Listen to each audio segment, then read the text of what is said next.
have that. Since it doesn't look like we're going anywhere, well, we are going somewhere, alarmingly fast actually. But since we're not busy other than that, here's a couple of facts. He's not just a regular moron. He's the product of the greatest minds of a generation, working together with the express purpose of building the dumbest moron who ever lived. And you just put him in charge of the entire facility. Good, that's still working. Hey, just in case this pit isn't actually bottomless, do you think maybe you could unstrap one of those long fall boots of yours and shove me into it? Just remember to land on one foot.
Who is ready to make some science? I am. Now, you already met one another on the limo ride over, so let me introduce myself. I'm Cave Johnson. I own the place. That eager voice you heard is the lovely Carolyn, my assistant. Rest assured, she has transferred your honorarium to the charitable organization of your choice. Isn't that right, Carolyn? Yes, sir, Mr. Johnson. She's the backbone of this facility. Pretty as a postcard, too. Sorry, fellas. She's married. To science. There's 1,000 tests performed every day here in our enrichment spheres. I can't personally oversee every one of them, so these pre-recorded messages will cover any questions you might have and respond to any incidents that may occur in the course of your science adventure. Your test assignment will vary depending on the manner in which you have bent the world to your will. Those of you helping us test the repulsion gel today, just follow the blue line on the floor. Those of you who volunteered to be injected with praying mantis DNA, I've got some good news and some bad news. Bad news is we're postponing those tests indefinitely. Good news is we've got a much better test for you, fighting an army of mantis men. Pick up a rifle and follow the yellow line. You'll know when the test starts.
They say great science is built on the shoulders of giants.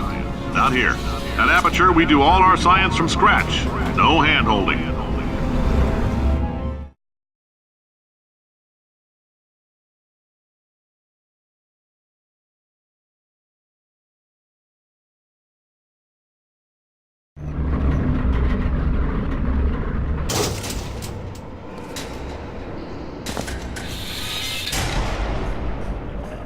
Let's get started. This first test involves something the lab boys call repulsion gel. You're not part of the control group, by the way. You get the gel. Last poor son of a gun got blue paint. All joking aside, that did happen. Broke every bone in his legs. Tragic, but informative. Or so I'm told.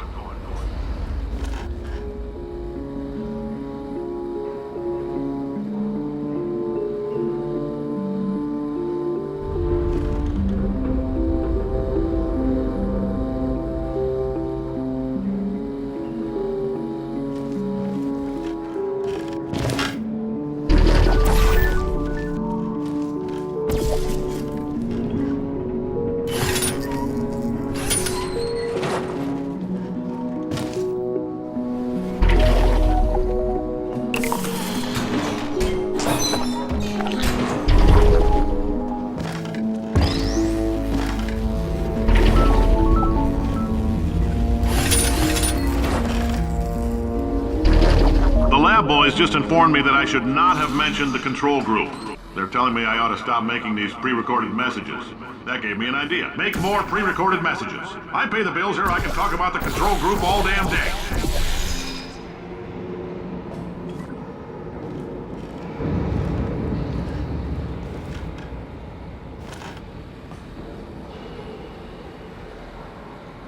For this next test, we put nanoparticles in the gel. In layman's terms, that's a billion little gizmos that are going to travel into your bloodstream and pump experimental genes and RNA molecules and so forth into your tumors. Now, maybe you don't have any tumors. Well, don't worry. If you sat on a folding chair in the lobby and weren't wearing lead underpants, we took care of that too.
In case you got covered in that repulsion gel, here's some advice the lab boys gave me. Do not get covered in the repulsion gel. We haven't entirely nailed down what element it is yet, but I'll tell you this, it's a lively one, and it does not like the human skeleton.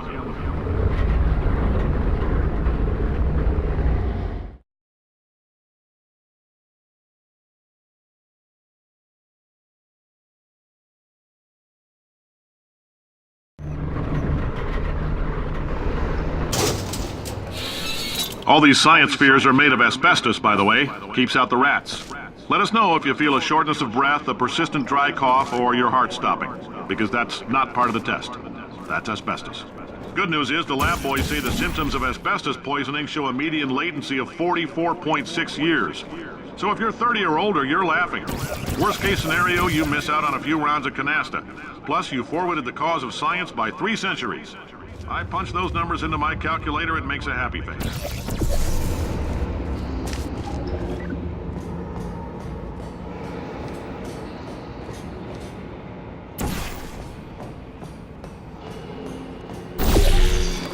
I like your style. You make up your own rules, just like me.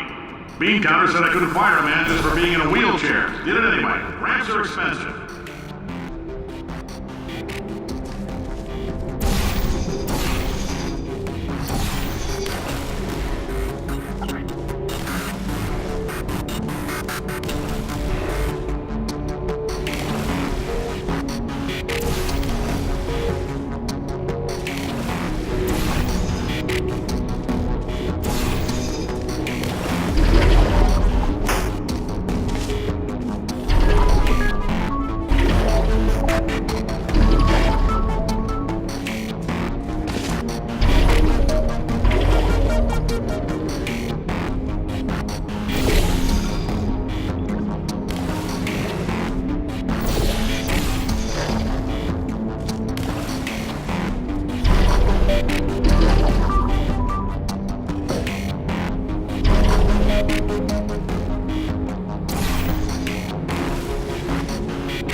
That coffee we gave you earlier had fluorescent calcium in it so we can track the neuronal activity in your brain.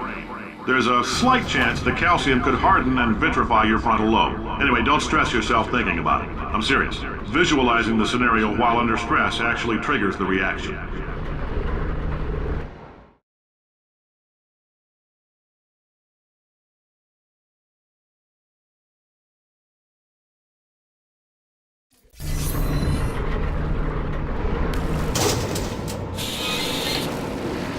Now, if you're part of control group Kepler-7, we implanted a tiny microchip about the size of a postcard into your skull. Most likely you've forgotten it's even there. But if it starts vibrating and beeping during this next test, let us know.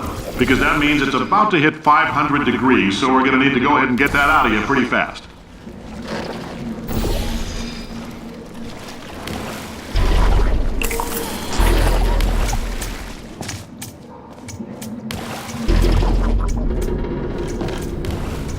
I'm telling them, keep your pants on. All right, this next test may involve trace amounts of time travel. So, word of advice, if you meet yourself on the testing track, don't make eye contact. Lab boys tell me that'll wipe out time. Entirely. Forward and backward. So, do both of yourselves a favor and just let that handsome devil go about his business.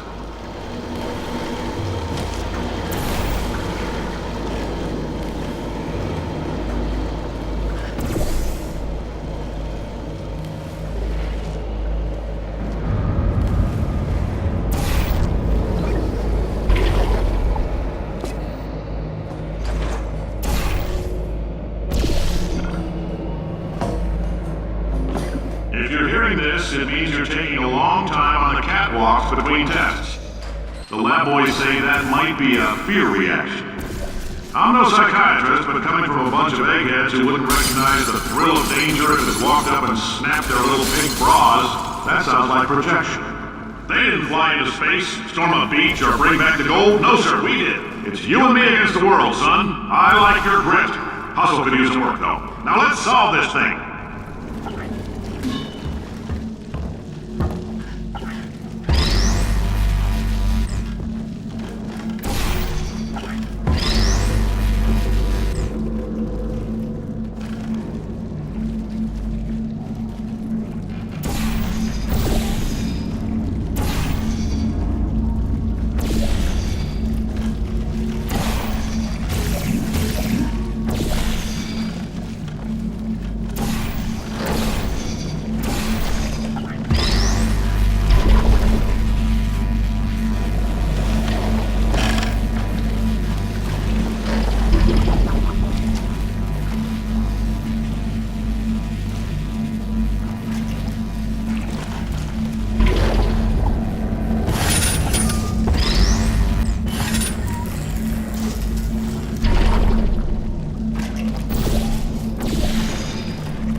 Science isn't about why, it's about why not.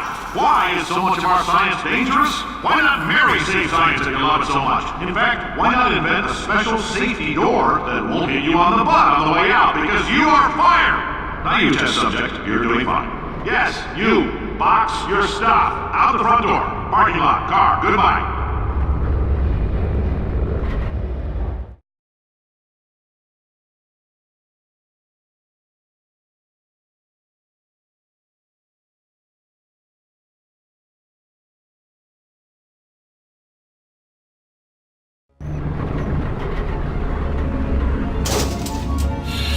Congratulations! The simple fact that you're standing here listening to me means you've made a glorious contribution to science.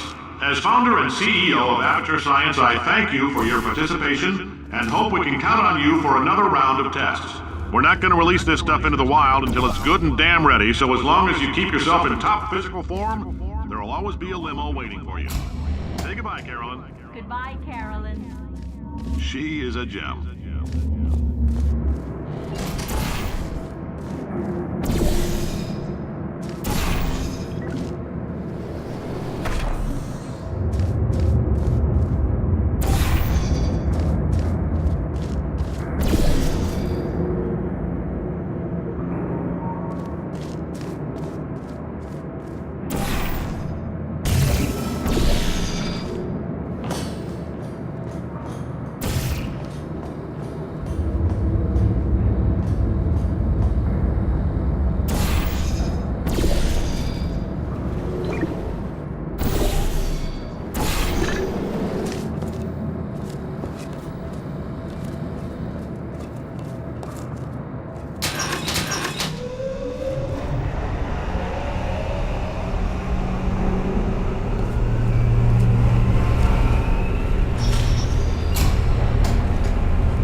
Greetings, friend. I'm Cave Johnson, CEO of Aperture Science.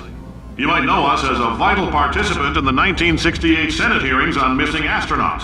And you've most likely used one of the many products we invented, but that other people have somehow managed to steal from us. Black Mesa can eat my bankrupt... Sir, the testing? Right. Now you might be asking yourself, Cave, just how difficult are these tests? What was in that phone book of a contract I signed? Am I in danger? Let me answer those questions with a question. Who wants to make $60? Cash. You can also feel free to relax for up to 20 minutes in the waiting room, which is a damn sight more comfortable than the park benches most of you were sleeping on when we found you. So, welcome to Aperture. You're here because we want the best, and you're it. Nope. Couldn't keep a straight face. Anyway, don't smudge up the glass down there. In fact, why don't you just go ahead and not touch anything unless it's test related.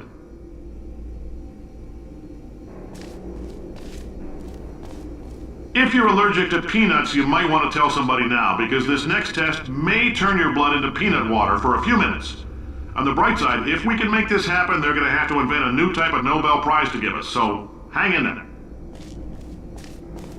The average human male is about 60% water. far as we're concerned, that's a little extravagant. So if you feel a bit dehydrated in this next test, that's normal. We're gonna hit you with some jet engines and see if we can't get you down to 20 or 30%. Alright, we're working on a little teleportation experiment. Now, this doesn't work with all skin types, so try to remember which skin is yours, and if it doesn't teleport along with you, we'll do what we can to sew you right back into it.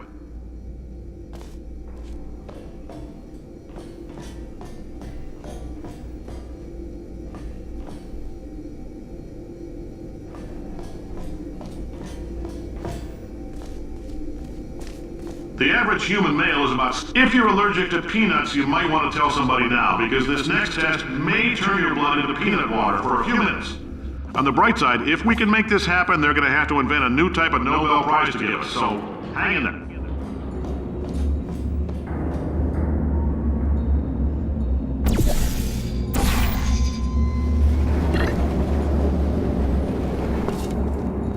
Oh, hi. Say, you're good at murder. Oh, thanks. Did you feel that? That idiot doesn't know what he's doing up there. This whole place is going to explode in a few hours if somebody doesn't disconnect him. I can't move, and unless you're planning to saw your own head off and wedge it into my old body, you're going to need me to replace him. We're at an impasse. So what do you say? You carry me up to him and put me back into my body, and I stop us from blowing up and let you go. You stabbed me. What is wrong with you? Hold on. Do you have a multimeter? Never mind. The gun must be part magnesium. It feels like I'm outputting an extra half a volt. Keep an eye on me. I'm going to do some scheming. Here I go. Whoa. Where are we? How long have I been out? That extra half volt helps, but it isn't going to power miracles. If I think too hard, I'm going to fry this potato before we get a chance to burn up in the atomic fireball that little idiot is going to...